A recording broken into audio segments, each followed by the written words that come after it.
Magandang morning po mga kababayan. Meron na naman tayo nasalubong sa umagang ito mga kababayan, no. Hindi ko po alam mga kababayan kung siya ay namamasada, no, dahil may dala-dala siyang parang pedal at may dala-dala siyang papel at ballpen. So titingnan po natin mga kababayan kung ano pong ginagawa ni Kuya. Hi Kuya. Hi. Good morning po. Good morning. Anong ginagawa niyo po Kuya? Sa gabi nagtitinda. Sa gabi nagtitinda ng ano po? Mani, balo, chicharon, ganyan.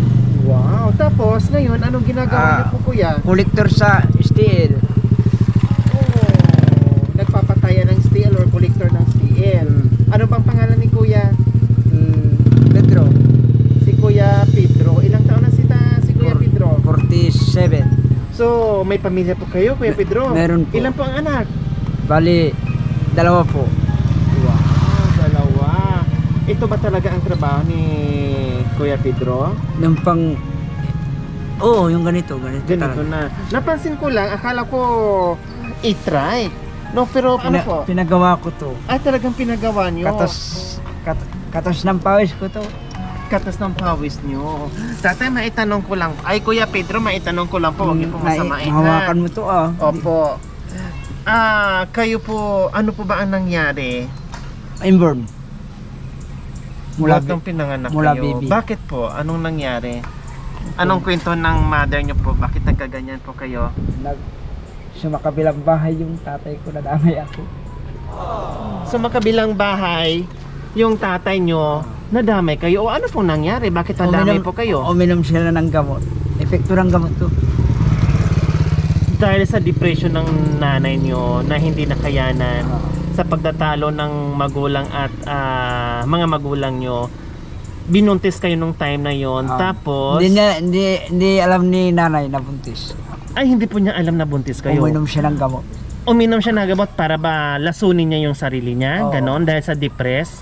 So hindi din po niya alam na siya ay nagdadalang tao na ikaw po yon. So nung nalaman niya na buntis pala siya, anong sabi po? Humingi siya ng tawad sa akin. Hindi niya alam daw. Anong sabi niya? Anong pagkasabi? Anong saktong pagkasabi niya sa inyo na humingi siya ng tawad sa inyo? Tinatanong ko to. Opo. Anong tanong niyo po sa kanya? Ininuman kita ng gamot. Hindi ko alam na buntis ako. Sabi niya. Tapos anong sabi mo sa kanya? Bakit po? Ano po nangyari, nanay? Ganun yung kilinto daw sa makabilang bahay daw yung.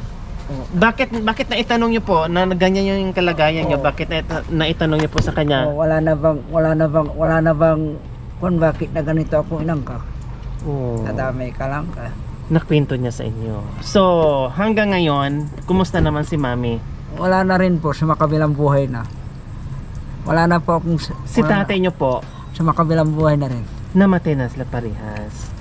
Kayo ba ay nagkaroon ng tampo o galit na naging ganyan kayo dahil sa pagtatalo ng mga magulang nyo? Hindi. Dahil sa hiwalayan ng mga magulang Hindi ko nyo? naman sinisi yung magulang ko. Wow, ang bait nyo naman, Kuya Pedro. Pero kung minsan nagtatanong ako, bakit pati ako? Nadamay. Yun ang katanungan nyo, na hanggang ngayon, Hindi nila nasagot. opo, na hanggang ngayon, na habang nabubuhay kayo, may pagkakataon pa rin po, Kuya Pedro, na parang paulit-ulit sa isipan nyo o sa katanungan nyo kung bakit nadamay ako sa away ng mga magulang ko. Oo. Kumusta naman ngayon yung buhay nyo bilang may isang pamilya? Masaya naman ako. Si Mrs. Nasa kwan, di ba kako? Ganito kasi hindi ko na pinapawag pag ganito. Nasaan po sila? Nasa Bicol. Nasa Bicol. Ang dalawang anak nyo po, Isa lang yung nandito. Yung anak kong isa nagtatrabaho, no? nagtatrabaho na. Matagal na ba kayong magkasama ni Mrs.? Almost 26 years na. 26 years na. So lockdown, nasa Bicol, hindi nakauwi pa. 2 years, magto 2 years na. Mula nung pagpasok ng COVID-19, nagkataon na umuwi sila ng Bicol at hindi na nakabalik dito. Pero Oo. pauwi siya dito pag nung wala siyang lockdown. Pauwi siya rin. Bumibisita naman. So ayaw niyo pong pumunta ng Bicol para doon na po kayo manirahan? Tagal niya na akong pinapauwi. Matikas lang ang ulo ko kasi nasanay ako dito. Mas gusto niyo dito sa Bayang Sinilangan kung saan kayo lumaki. Parang hindi niyo po maiwan-iwan. Tapos siya, bakit ayaw ba niyang tumira dito? Mayroon siyang trabaho doon. May trabaho, hindi niya maiwan-iwan. Kaya kayo ay nagpupursige pa rin at nakikibaka sa buhay sa araw-araw para sa po.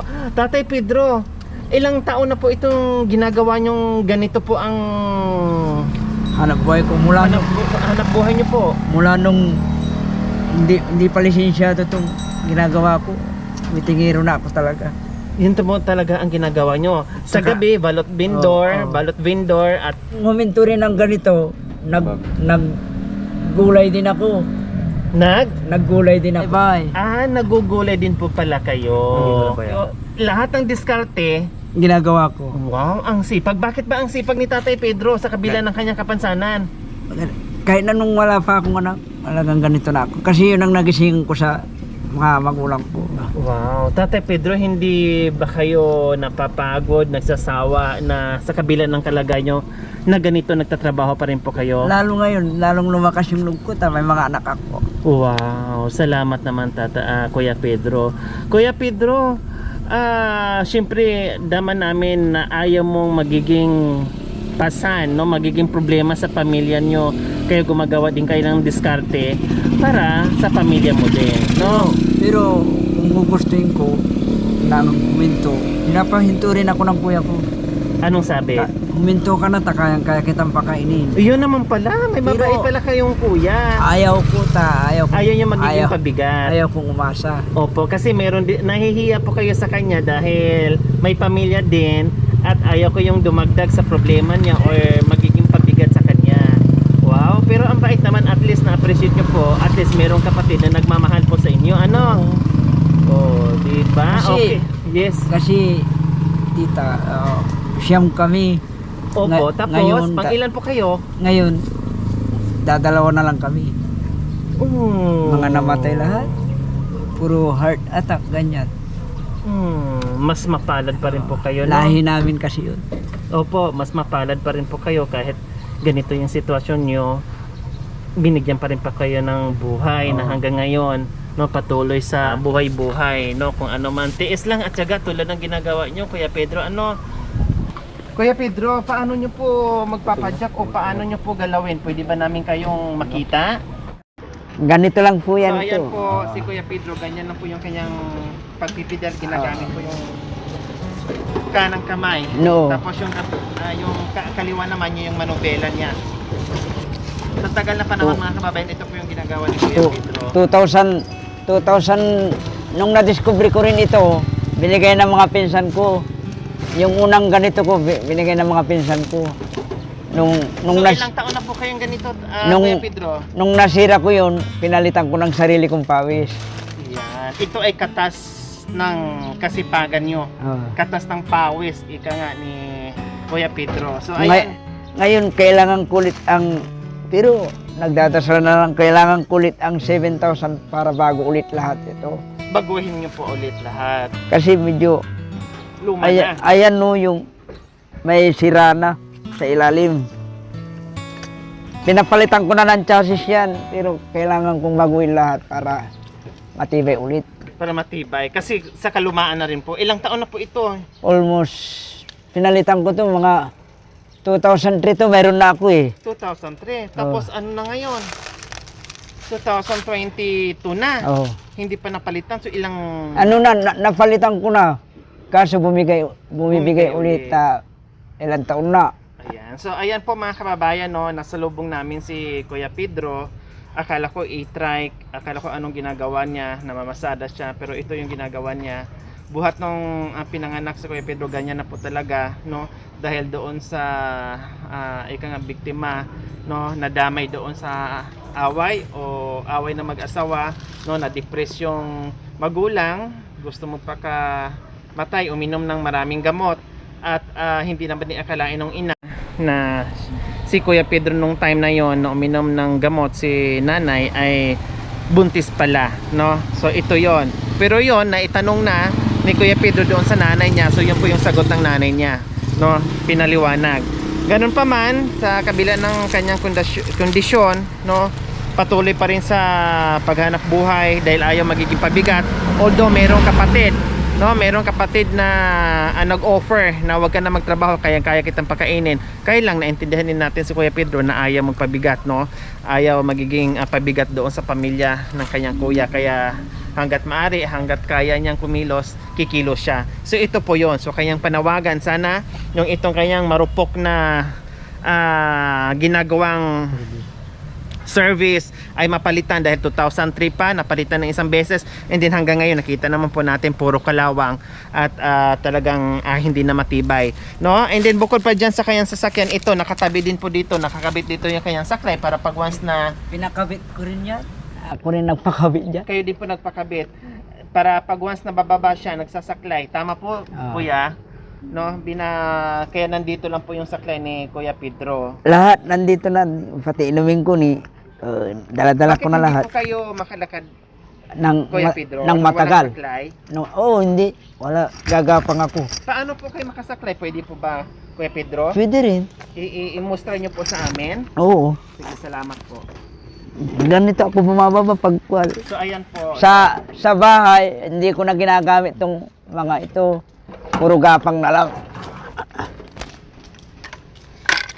Ayan. May dala-dala din po si Kuya Pedro. Ah?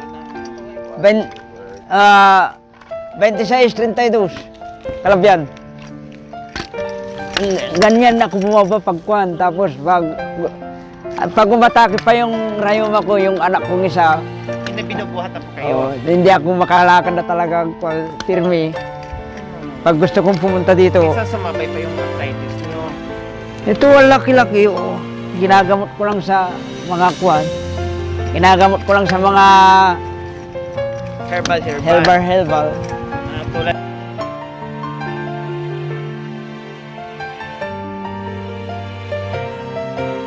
Yes, anong surprise kay tatay?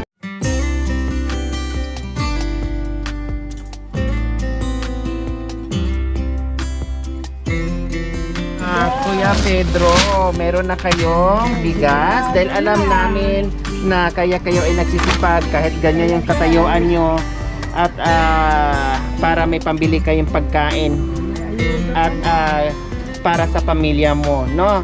Kuya Pedro, nagsisipag kayo. So ngayon, dahil sa kasipagan nyo, meron kayong biyaya na nagagaling sa atin na pinagkaloob ng ating Panginoon Diyos at sa ating mga sponsors. So, Kuya Pedro, may isang sakong bigas ka na dyan, may mga itlog ka na, at mga sari-saring groceries na dyan na po, Kuya Pedro. No? Oh. Oh, diba? Pero wag yung itaya sa STL, ha? Matalo kayo, wala nang pambili. Hindi. Ha? Maraming salamat po sa mga sponsors. Sana po wag po kayo magsawang tumulong sa mga katulad namin, may mga kapansanan. Maraming salamat po sa mga sponsors. Yan lang po. Yan, o di ba? Nasalubong ka lang namin tapos nakita ka namin at binabaan. Hindi nyo po akalain na magkaroon kayo ng biyaya. No, Kuya Pedro, no? O masaya ba si Kuya Pedro? Masaya po. Ayan. Anong sabi ko? Wag Wag itaya, ha? Wag itaya. Hindi ko itataya ito. Bibili ko ng paninda ko. Yon. Nagtitinda pala kayo, ano? Yung mga balot, ganyan. Wow. So sige po, gagawin po namin yung aking sabot ng aking makakaya. Maraming Kung paano salamat po natin magagawa ng paraan yung mapabago itong sasakyan mo, ha, Kuya Pedro, ha? Okay, maraming salamat po sa ating sponsor, Sir Mel Galang from New York, USA, Tita Lenny, Sislin, silent sponsor or anonymous sponsor. Maraming salamat po. Naway pagpalain tayo ng Panginoong Diyos sa araw-araw. Naway ibigyan pa tayo ng kalakasan ng katawan sa araw-araw. Naway ibigyan pa tayo ng mahabang buhay pang sa ganun. Marami pa tayong matulungan na kagaya nila. Maraming salamat po. Sana po, gusto ko po mabago yung sasakyan ko. Medyo luma na, mga puno na ng kalawang. Wala po naman akong pampalit na perang pampagawa ito sa sasakyan ko. Sana po mapalitan nyo. Magkano po ang magagastos? Pag ipapagawa po lahat ito, 7,000 lang po. Pwede na po yun. Presyong disable yun. Hindi na nila ako tinataasan. Opo, presyong disable lang po, Kuya. Parang tulong na nila Pedro. yung tulong na nila yung yung libur nila. Opo. Walang libur doon. Pambili ng gamit lang yun. Oh, sige, sige. Salamat po. Karga ko na po. So mga kababayan, huwag niyo pong kalimutan, paki-share at subscribe sa aking YouTube channel, Lori Aquino Talita. Maraming salamat po. God bless us all. Bye, Kuya Pedro. Bye-bye po. O mag-ingat din po kayo sa daan, ha?